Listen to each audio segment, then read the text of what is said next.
近年来，在世界各地出现了一个怪异现象，是一种诡异的声音，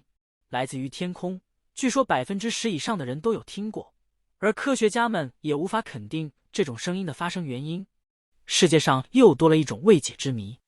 不知道你有没有听过这样的声音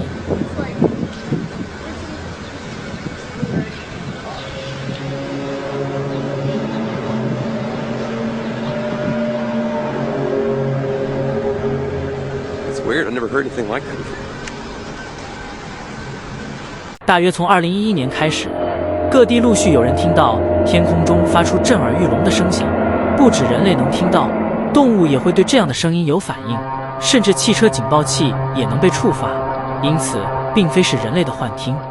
有人说像是古代战争时吹响号角的声音，也有人说是中国传说中的龙吼声。我看到最有趣的一个形容，说是楼上班级在换座位的声音，笑死。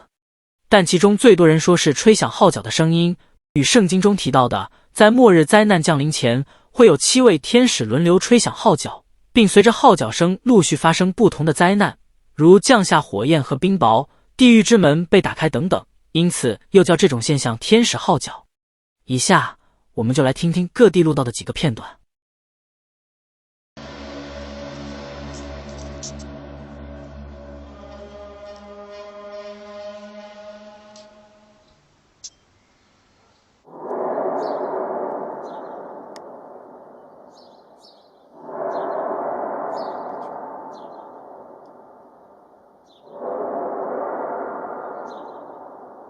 我个人的猜想，这些流传的影片应该有部分是剪接而成，用了同一段声音配合上不同地区的影像。下面有来自2个地区的影片，某端录到的鸟叫声是相同的，天空发出的声音也是几乎相同，但很多这些影片下方的留言都有网友现身说法，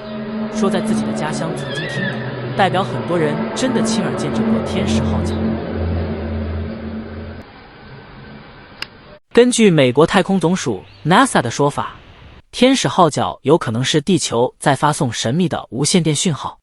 也有研究者认为，天使号角或许是因为地球磁场的变化才出现的。